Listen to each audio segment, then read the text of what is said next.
Hi, I'm Embry, and this is Embry's Corner, and welcome back to my channel. If you're a new viewer, watcher, subscriber, welcome. If you're a returning viewer, watcher, subscriber, welcome. Hi guys, I am back today with another video. Today's video is a story time. In today's story time, if you watched the video before this, chit chat before this, then you know that I told y'all in the video that I got a new car, and I said in the videos before that March was basically gonna be like a catch up. And so in catching up, I'm gonna be telling y'all story times leading up to me getting my car afterwards, you know, of course. So this is the first one, and the name of this video is gonna be what happened to my car. Alright, so if you don't know the story of my first car, let me recap for you real quick. So I got my license.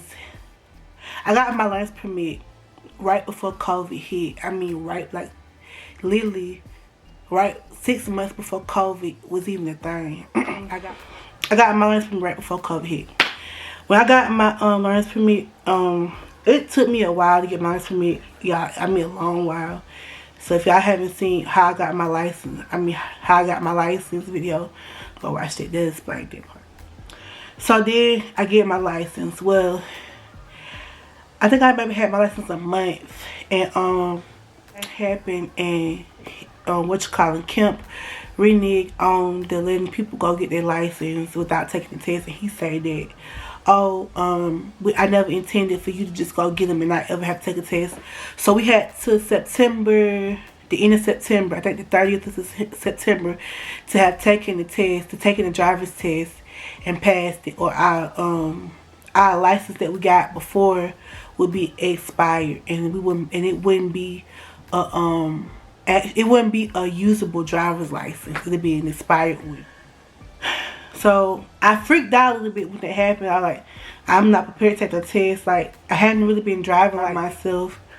I had been hinting at the car to my mama, but like, she just like, I can't afford no car right now. I can't afford no car right now. If you can find one, you know, cheap enough, I'll get it. But I can't afford to get you no car right now. And so I was looking at some, but then I could afford. And she was like, if you want a car, I'll help you get a car, but you need to get a job, and you need to have at least half the money saved, and I'll go in the other half with you on the car. I started looking for a car. And so I started looking for a job. And so I got a job. And so around this time, a lot was going on. So what ended up happening was my auntie, she was looking into her dream car. And I guess like she had a little bit of money put back, and she was like, okay, well, you know, maybe I should just go look at the possibility. So she went to go look at the car. Lo and behold, she ended up with a car. And so she called my mama, because like for some reason everybody called my mama with advice, like they need advice about financial stuff. So she called mom. She like so you think I should, you know, get this car or whatever? Like, I want it. My mom like, yeah, I mean, you don't work hard enough for it. It's your dream car. That's the car you want. Why shouldn't you have that? You know what I mean? Go get it if you want it. And so, yeah, but I'm just worried. She said, my mom had always stated if my auntie ever wouldn't got a new car, and let her know.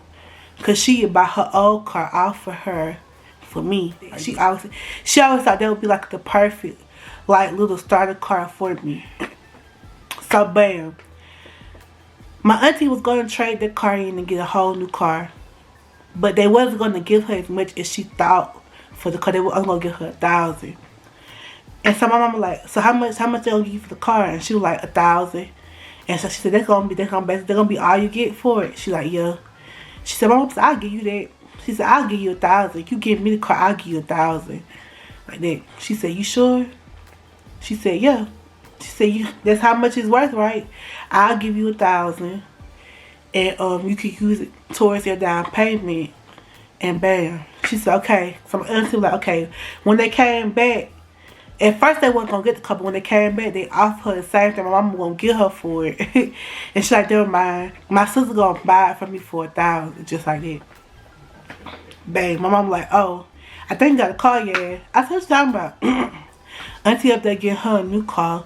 And I basically told her that I'd give her $1,000 for the old car. And if she just give it to me like that.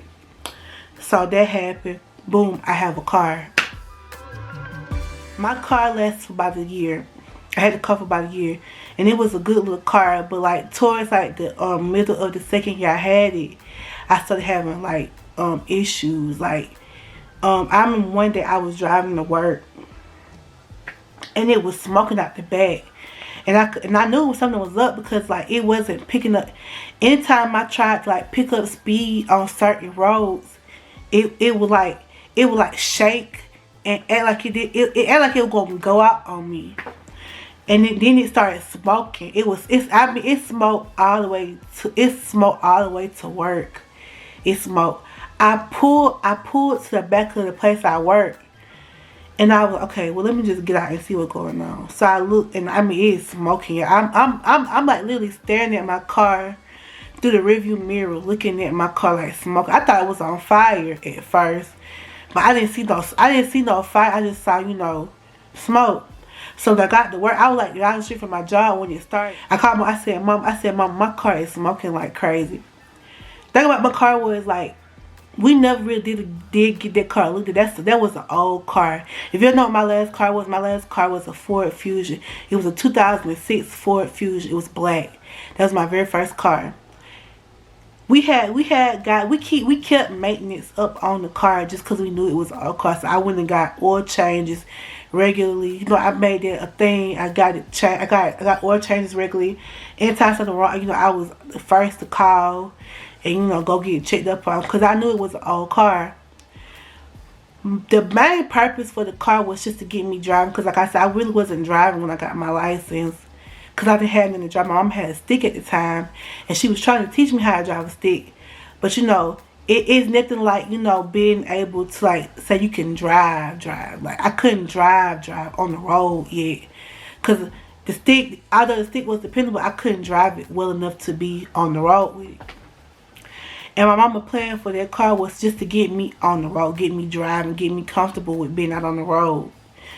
And so that's what the car was for. And so that happened with the car, and we get seen about, and they tell us that it's like a lift on the motor or something that's like down. I need to get a new lift, so it's $200 I have to spend out right there to get that fixed. Then an axle break on it. It's another $200 I have to spend out right there. And it just seemed like thing after thing after thing take place with that car. The last straw for me with that car was I had just gotten out the shop. Like literally just got out the shop. Like maybe like a week or two ago. And I was on my way to work. And I'm on the road heading to work. And the car basically like, it had started to feel like it would stop. When I would stop, the car would cut off. Like completely off. And I would have to crank it back up and get it to go. The car stopped, cut off, and then one cut back on. At the time, it didn't register me. Shit, you got the car in park. You got the car in drive as, put it in park. I just said, I'm giving the. I don't care. I'm not driving this car. This car is a safety hazard. I'm scared to drive home at night in it. Like it's doing too much. Forget it. I don't want to know. So we drive. So I call my cousin. I call my cousin. Me, please come and get me. I can't drive this car no more. I don't want to drive this car no more. It's don't gave out on me. I called my job. I let them know, look, I'm not coming today. Something's going on with my car. I need to see what's going on. They said, okay, fine. And so I called my cousin come get me. I dropped her my location. I said, come and get me, please. I dropped her my location. I'm in tears because, like, first of all, luckily it's not dark, but the car just it got my nerves wrecked. So I ended up leaving the car. Luckily the dudes didn't. The dudes that I was like across the street from some dudes, and they was like, my cousin put it like, we didn't even know your car had stopped. Why you didn't let nobody know? We would have helped you pull your car over to the side like that. And so when my cousin pulled up, she said, well, can you help us pull to the side? And he was like, yeah. He said, you should have just said something. We would have helped you like that. So they come over and they helped me pull the car over to the side. Literally, they helped me pull it over to the side. And so and I was like irritated. So I called, my mama get off work later. I called my mama on her break or whatever. I like, Mom, my car acting crazy. At this point, my mom had a new car at this point, so she didn't even have the same car no more. She had a stick before, right? So at this point, my mom had got her a new car. She said, all right. She said, I'm coming to get you. And she said, we're gonna go over there and we're gonna see about your car. So we do. We head on over to where it had stalled at and when I got it. She said, I'm gonna drive your car. You're gonna tail behind me in my car. I said, okay. We have no problems getting that car home and parking it. Like, literally no problems getting the car home and parking it. And she said, yeah. She said, I don't see what's wrong with your car, boo. She said, your car seemed fine. I said, well, why did it stop like that? It cut completely off. That's not even the first time we done it. It done it twice now. I said, but I'm scared to get back in the car. I want to get back in the next time I'll be stranded somewhere in it like that. And she said, okay. She said, what you gonna do? I said, I don't know right now. I can't think about it right now. I said, I don't want to get back in it. She said, okay, fine.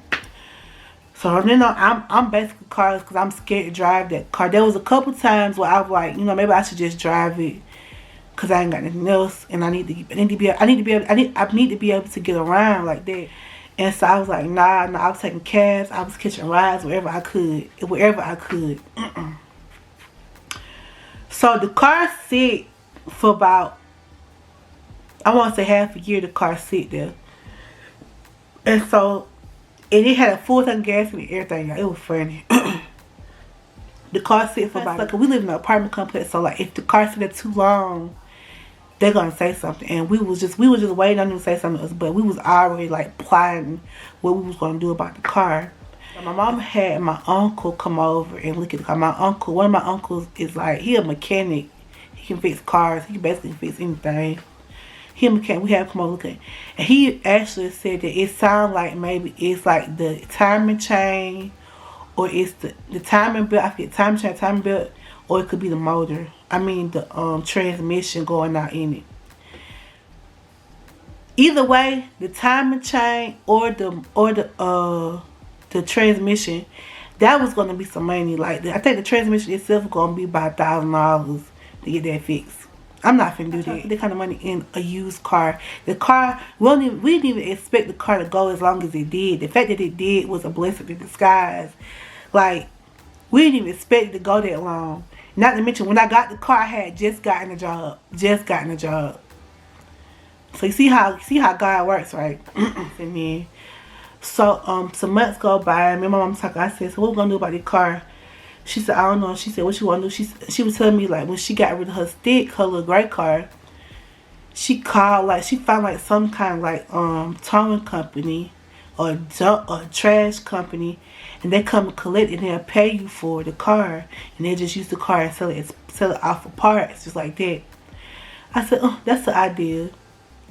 Funny enough, my uncle came to us, and he had been, like, sold the little black Ford Fusion. What y'all gonna do with it or whatever? He said, I think I got somebody that might want to buy it. And he had been selling for a while, but he never did come and look at the car there. And then one day he came, and he like, I got a lady that wanted to buy the car. And we were like, how much? She said she got $1,000 for it. She give you $1,000 for it, like that. So that's basically what I put. That's basically what I spent on the car. So that really not bad. And so she was like, yeah. And so my uncle, like, he did like a tune-up on it. He checked it and made sure everything was good. He said the car was fine, really. He said it's good to go. So we ended up selling it. So my mama split the money in half. She gave me $500 and she get $500. My car gone. I go about 2 or 3 years. No. I go about a year or two without a car. And I'm gonna leave that right there. The next video will be about how I got a car. But yeah, that was the story about what happened to my car. We ended up selling it. I went 2 years without a car. And the next story time going to be about my car and the little thing we had with insurance. That's a whole new story time in itself. So yeah, y'all stay tuned for that. I will see y'all soon next one. Bye, like, comment, subscribe, tell me what you think, what you want to hear, what you want to see. If I will do my very, very best to make it happen for you. And I'll see you next one. Bye.